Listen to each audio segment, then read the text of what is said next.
Oke guys, kembali lagi bersama saya Kang Ajay dari IFTS Indonesia. Di video kali ini saya akan membahas bagaimana cara membaca candlestick dan juga bagaimana proses pembentukan candlestick. Karena banyak sekali yang bertanya kepada saya, Kang, bagaimana cara kita untuk memulai investasi atau trading. Oke, setelah kalian tonton video ini sampai habis, saya yakin kalian akan mengetahui step by stepnya untuk mengetahui bagaimana cara kita untuk memulai trading atau investasi. Oke, sebelum saya mulai guys, saya mau ngajak kalian untuk subscribe channel ini bagi yang belum subscribe, dan juga aktifkan loncengnya supaya tidak ketinggalan ketika saya update seputar video tentang edukasi trading. Oke, kalau sudah, thank you so much guys bagi kalian yang sudah subscribe channel ini. Yuk langsung kita mulai pembelajarannya.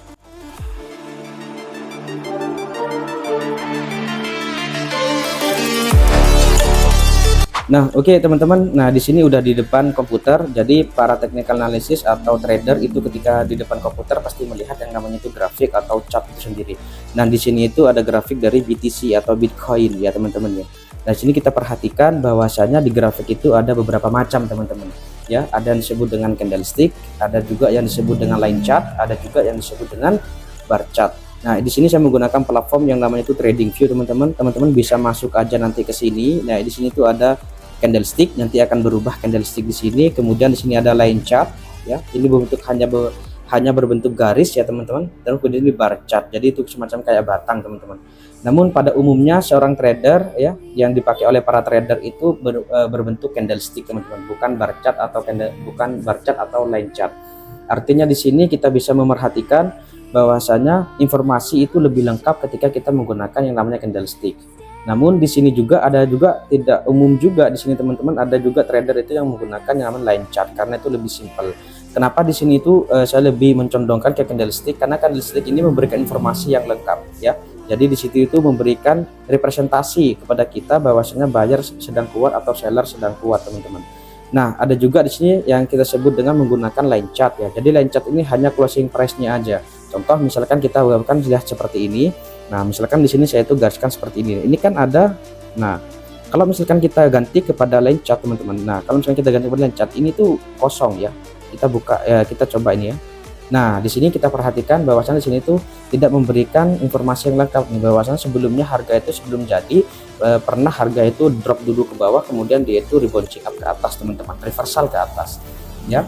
Nah, sekarang kita mulai masuk ke saya kasih pembentukan ya, gambaran secara umum dari candlestick itu sendiri ya. Oke, di sini teman-teman, di sini tuh ada gambaran terkait masalah candlestick ya. Di sini ada candlestick warna hijau dan juga warna merah ya. Di sini memberikan informasi yang berbeda, walaupun bentuk candlenya itu sama, namun ini informasinya berbeda teman-teman. Nah, di sini tuh ada 4 informasi yang kita dapat ketika kita menggunakan candlestick. Berbeda kalau misalkan kita menggunakan line chart. Jadi bar chart sama candlestick itu sebenarnya tuh sama, memberikan informasi kepada kita 4 informasi. Namun kalau misalkan di line chart itu cuma hanya closing price-nya aja yang kita memberikan informasi, artinya kurang lengkap teman-teman. Nah, sini kita perhatikan dari sini bahwasanya dalam satu candle ini teman-teman, di sini itu ada open. Jadi pertama kali anggap kita itu berdagang gitu ya. Ini ada opennya, ada 3 informasi. Ini ada open marketnya. Kemudian di sini ada close-nya. Artinya ketika kita bisa simpulkan ketika ini warnanya hijau, ketika close-nya itu di atas daripada open-nya, itu berarti harga itu naik teman-teman. Ya, ketika dia itu harganya ya close-nya di atas, ya berarti harga itu naik. Nah, di samping itu teman-teman, di sini kan ada wick atau ekor nih, atau shadow, orang bilang itu shadow. Nah, di sini tuh ada harga terendah dan juga nih harga tertinggi. Nah, nanti saya akan jelaskan bagaimana proses pembentukannya ini teman-teman. Nah, kemudian di sini itu kita perhatikan yang warna merah itu pertama itu udah opennya itu di atas ya, kemudian close-nya itu di bawah. Artinya ketika misalkan warnanya merah, berarti di situ memberikan indikasi kepada kita bahwasanya itu seller sedang kuat teman-teman ya. Jadi opennya di atas, terus kemudian close-nya di bawah. Nah, shadow atau ekornya apa? Ini memberikan informasi kepada kita bahwasanya di sini itu ada harga tertinggi dan harga terendah. Jadi sebelum ini close, dia itu harga mundar-mandir dulu seperti ini teman-teman. Artinya kita bisa simpulkan bahwasanya untuk warna merah ini berarti seller sedang kuat. Bukan hanya warna merah teman-teman ya, bisa dirubah, misalkan bisa disetting di sini tergantung dari platform tradingnya teman-teman sendiri, bisa di warna hijau atau warna merah atau warna hitam. Namun yang kita dapat informasinya ketika opennya itu selalu, ketika close-nya itu selalu lebih rendah daripada opennya, berarti dia itu seller sedang kuat. ketika ketika close-nya itu di atas daripada open-nya, berarti buyer sedang kuat. Artinya di situ kita melihat oke, berarti di sini harga sedang naik, berarti ini harga sedang turun ya. Jadi kita tidak tercondong kepada suatu warna teman-teman, tapi konsep yang kita dapat itu memahami. Oke, selanjutnya teman-teman, jadi ketika kita udah mengetahui informasi seperti ini, maka kita langsung masuk ke langkah selanjutnya ya. Jadi langkah selanjutnya kita mempelajari bagaimana cara proses pembentukan daripada candlestick itu sendiri teman-teman. Oh iya, satu kali lagi teman-teman. Jadi satu candle ini akan terjadi ini jadi akan bentuk sempurna seperti ini teman-teman. Itu tergantung daripada satu periode ya. Periode itu maksudnya bagaimana? Nah, ini kita perhatikan teman-teman ya. Di sini tuh ada time frame gitu ya. Di sini ada time frame M5, M15, ini M1, ini H4 ya. Ini daily, artinya di sini itu memberikan informasi kepada kita ketika kita buka di time frame itu di time frame 1 jam, maka candlestick itu akan sempurna terjadi ketika udah 1 jam ya. Kalau udah 1 jam udah mau, misalkan ini di jam 1 ini udah udah selesai, mau ke jam 2, udah ke jam 2, maka itu akan berubah candle. Jadi itu per periode ya, candle itu akan berubah. Misalkan kita buka di weekly ya, udah berarti itu hanya memberikan sebuah informasi kepada kita 1 minggu teman-teman ya. Jadi selama 1 minggu itu Senin sampai Jumat, harga itu candle itu tidak akan sempurna tutup, tidak akan terjadi sebelum dia itu 1 minggu. Artinya masih mundar-mandir naik ke atas ke bawah. Nah, bentar lagi kita bahas masuk ke proses pembentukan candlestick teman-teman. Oke ya. Ya, jadi di sini paham ya teman-teman ya. Oke, nah sekarang kita masuk ke sini teman-teman ya. Proses pembentukan daripada candlestick itu sendiri ya, proses pembentukan daripada candlestick. Jadi kita asumsikan aja di sini ya. Kita asumsikan di sini, kita perhatikan pertama di sini anggap kita itu berdagang di pagi harinya. Ini berarti harga buka dulu, ini harga buka, kemudian harga naik dikit, terus kemudian dia turun, naik dikit lagi, terus dia turun lagi ke sini, kemudian itu malah naik lagi ke atas, kemudian harga turun, kemudian itu malah naik lagi ke atas, turun lagi, terus malah naik lagi ke atas, kemudian harga itu tutup di sini teman-teman. Artinya di sini kita bisa memberikan sebuah informasi bentuk candlesticknya itu seperti apa. Nah, kita asumsikan dari sini ya. Ini kan opennya di sini ya di 7.959. Kita opennya di sini. Berarti harga itu ketika open ya, kemudian harga itu naik ke atas dulu, naik sampai ke 8.564, kemudian harga itu turun ke bawah seperti ini sampai ke sini ya, kemudian 7.233, kemudian harga itu malah naik lagi ke atas sampai ke 7.803, kemudian harga itu malah turun lagi ke bawah seperti ini, kemudian di sini itu 6.428, kemudian harga itu malah naik terus sampai ke atas sini sampai ke 8.537, kemudian harga itu turun ke bawah seperti ini ya sampai ke 6.849. Artinya teman-teman, ketika harga itu malah naik, dia itu warna hijau nanti, ketika dia itu malah turun warna merah. Namun untuk mempercepat dan mempersingkat aja, ini saya catatkan satu warna aja teman-teman ya. Artinya di sini ketika harga itu udah naik ke atas terus turun ke bawah seperti ini ya, ini tuh warnanya merah sesungguhnya teman-teman. Dan di sini itu nanti meninggalkan jejak shadow atau wick gitu ya teman-teman ya, atau wick. Nah, terus kita mulai lagi teman-teman. Kemudian harga itu malah naik lagi ke atas, kemudian harga itu turun ke bawah. Ini nanti warnanya itu merah teman-teman ya, gitu ya. Kemudian dia itu malah naik lagi ke atas seperti ini. Nah, kemudian setelah naik, harga dia malah turun ke bawah. Nah, kemudian setelah dia tuh close di sini, artinya di sini kan sebelumnya pernah naik ke atas ya. Ini kan sebelumnya pernah naik ke atas. Artinya di sini itu jadi wick atau shadow teman-teman. Nah, jadi shadow atau seperti ini ya. Jadi dia itu malah naik ke atas akan menjadi sebuah shadow seperti ini ya. Artinya di sini kita bisa simpulkan bahwasanya opennya di bawah, close-nya di atas ya. Berarti di sini itu buyer sedang mulai masuk ya. Artinya buyer sedang kuat. Nah, setelah kita udah mengetahui bahwasanya proses pembentukan daripada candlestick ini teman-teman bisa membaca nanti itu how to predict the next trend-nya. Itu kita mengambil sebuah kesimpulan, oke, saya akan mengikuti buyer yang sedang mulai masuk atau seller yang sedang mulai masuk nih. Kita bisa mengambil sebuah keputusan atau sell atau buy. Oke, untuk memperjelas atau mempermudah lagi, saya bikinkan contoh lagi teman-teman. Jadi ini coba perhatikan dari sini.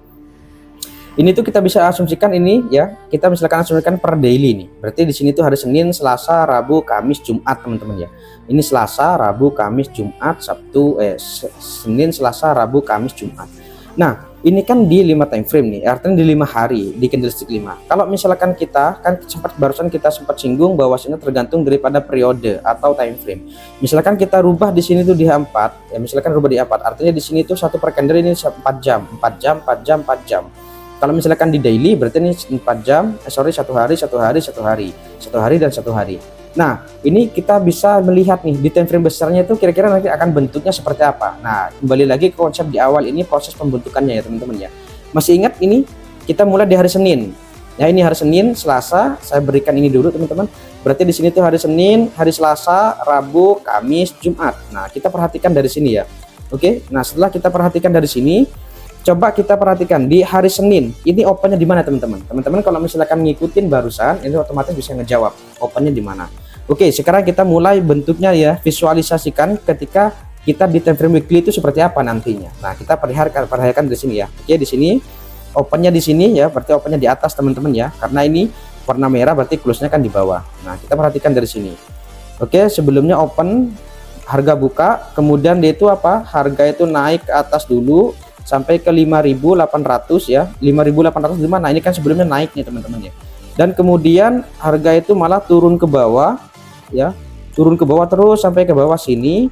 Setelah dia tuh turun sampai ke bawah sini 3.836, kemudian harga itu close di sini.